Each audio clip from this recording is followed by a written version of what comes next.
সংসদে পাশ হলো আগামী অর্থ বছরের বাজেট। ফলাফলের ভিত্তিতে শিক্ষা প্রতিষ্ঠানে বরাদ্দ দেওয়ার দাবি, ব্যয়ে স্বচ্ছতা নিশ্চিতের প্রতিশ্রুতি অর্থমন্ত্রীর। সরকারি ব্যয় ও প্রকল্প ব্যয়ের পারফরমেন্স অডিট বাস্তবায়নের মাধ্যমে সরকারি ব্যয়ের জবাবদিহিতা বৃদ্ধি করার জন্য এই বাজেট প্রদান করা হয়েছে। খেলাপি ঋণ কমাতে নেওয়া হচ্ছে বিশেষ পরিকল্পনা। মুদ্রানীতি ঘোষণা করে জানালেন গভর্নর। আন্তরিকতা থাকলে যথাযথ রাজস্ব আদায় সম্ভব, মত এনবিআর এর ভারপ্রাপ্ত চেয়ারম্যানের।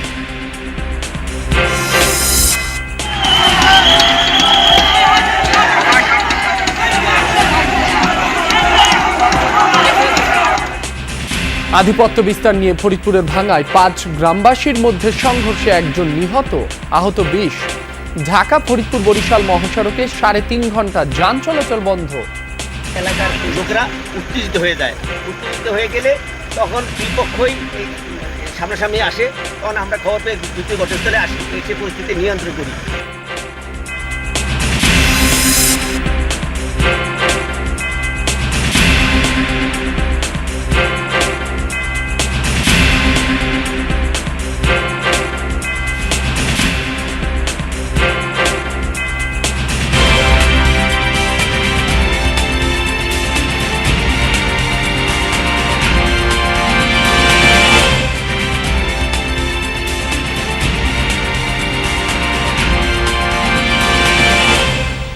যমুনা নিউজে আমন্ত্রণ। আপনাদের সঙ্গে আছি মাসুম রাব্বি। এতক্ষণ শিরোনাম দেখছিলেন।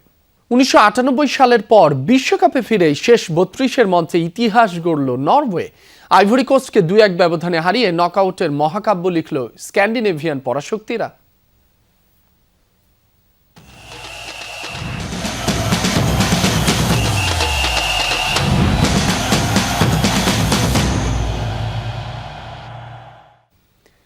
ইনজুরি কাটিয়ে রক্ষণভাগের মূল স্তম্ভ ক্রিস্টিয়ান রোমেরোর দলে ফেরার স্বস্তির মাঝেই আর্জেন্টিনার ম্যাচে ছায়া ফেলেছে আফ্রিকার এক রহস্যময় কালো জাদু। ঘানার এক ওঝার দাবি, এই ম্যাচেই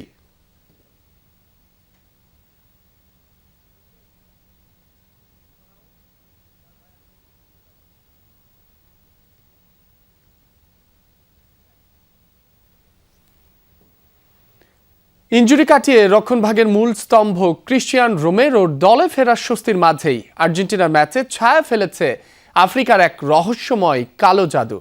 ঘানার এক ওঝার দাবি, এই ম্যাচেই নাকি কেপ ভার্দের কাছে হেরে বিশ্বকাপ থেকে বিদায় নেবে আলবি সেলেস্তেরা।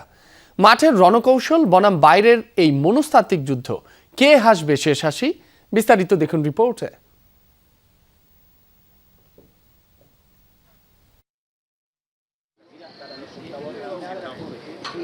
বিশ্বকাপে চমক জাগানো নবাগত কেপ ভার্দের বিপক্ষে বাঁচা মরার লড়াই। রাউন্ড অফ 32-র মহা গুরুত্বপূর্ণ ম্যাচের আগে আর্জেন্টিনার শিবিরে বইছে স্বস্তির হাওয়া।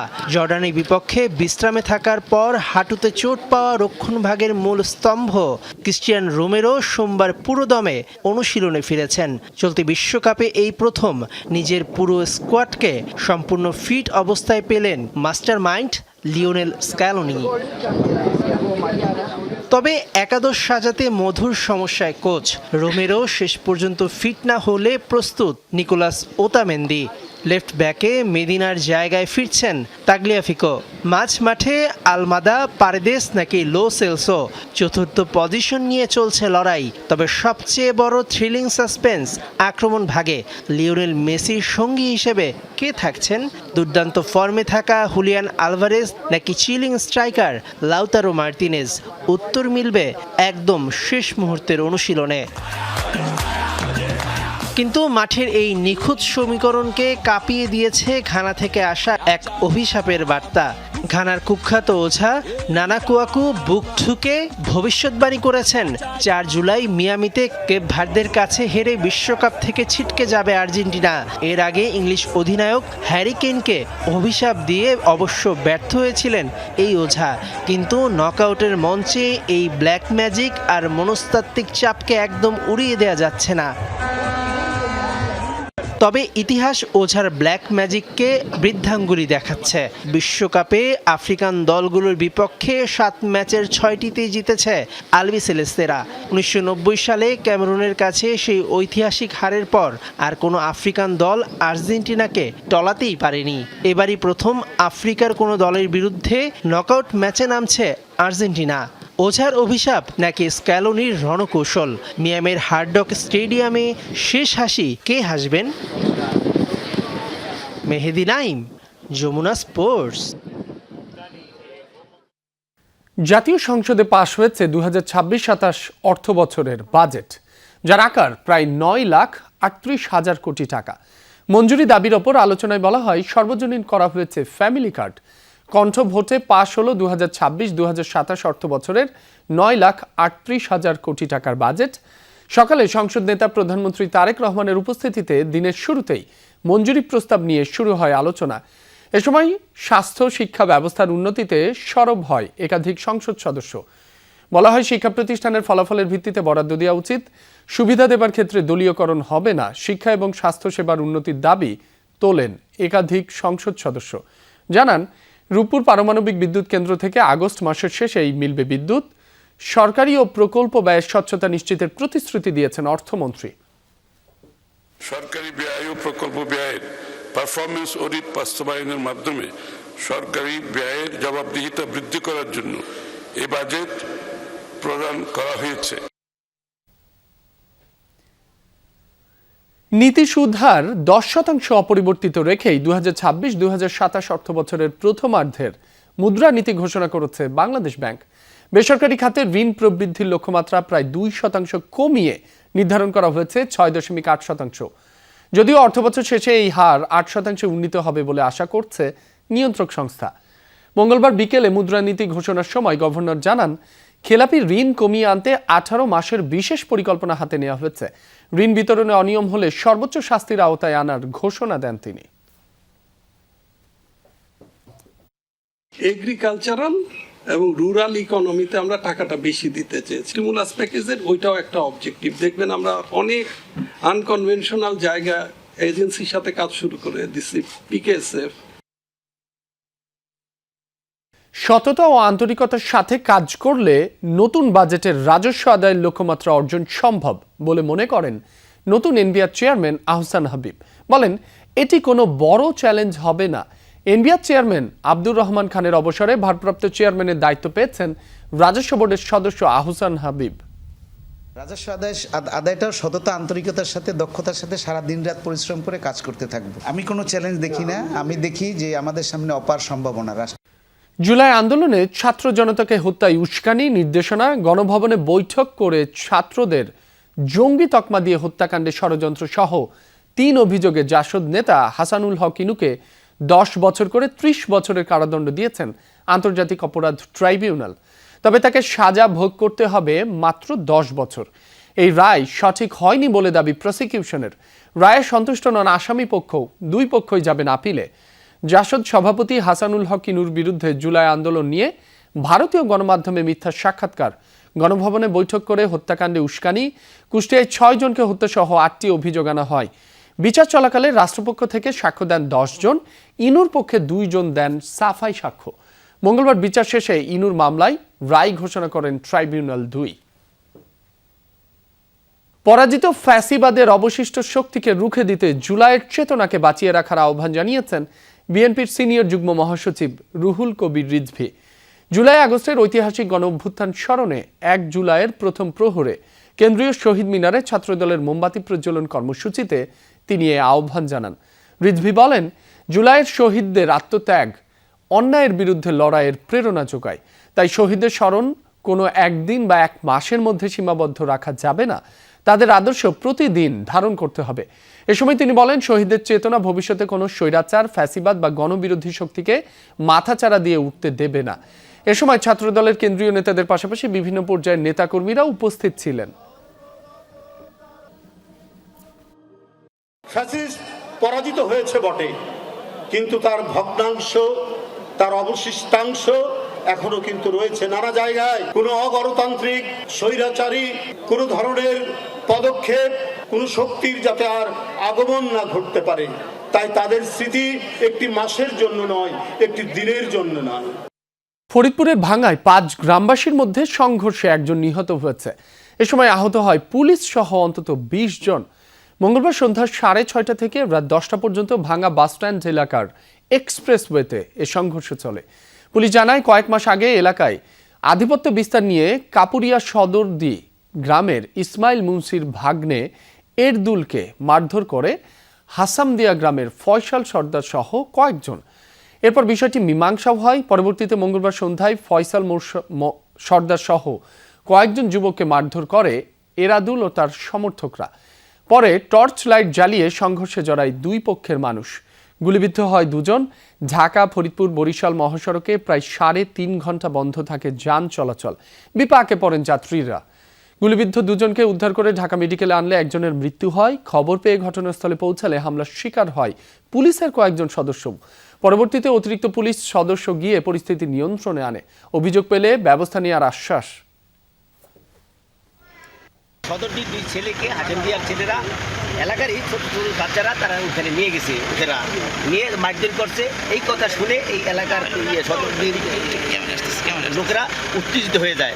উত্তেজিত হয়ে গেলে তখন 2 পক্ষই সামনাসামনি আসে। তখন আমরা খবর পেয়ে দ্রুত ঘটনাস্থলে আসি, এসে পরিস্থিতি নিয়ন্ত্রণ করি। ঋণখেলাপি হওয়ায় চট্টগ্রাম 4 আসনে বেসরকারিভাবে জয়ী বিএনপির আসলাম চৌধুরীর প্রার্থিতা বাতিল করেছেন আপিল বিভাগ। এর ফলে এমপি হিসেবে তিনি আর শপথ নিতে পারবেন না। মঙ্গলবার সব পক্ষের শুনানি শেষে আপিল বিভাগ চূড়ান্ত রায়ে জানালেন, আসলাম চৌধুরীর ঋণখেলাপি, তিনি শপথ নিতে পারবেন না। বাতিল করা হয় প্রার্থিতা।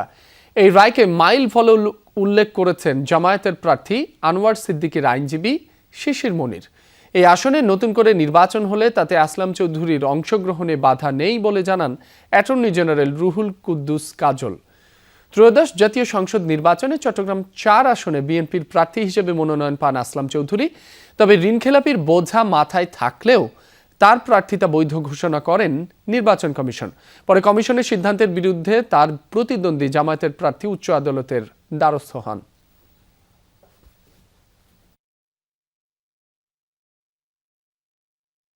বাংলাদেশের সর্বোচ্চ আদালতের ঋণ খেলাপের প্রতি আইনকে অ্যাপ্লাই করার যে একটি পদক্ষেপ আজকে আমরা দেখতে পাচ্ছি, এতে বাংলাদেশের মানুষ আশান্বিত হবে। যিনি প্রতিনিধি নির্বাচিত হয়েছেন তিনি একটা আইনি প্রক্রিয়ার কারণে জনগণের মতামতটা পূর্ণাঙ্গভাবে প্রতিফলিত হয়নি।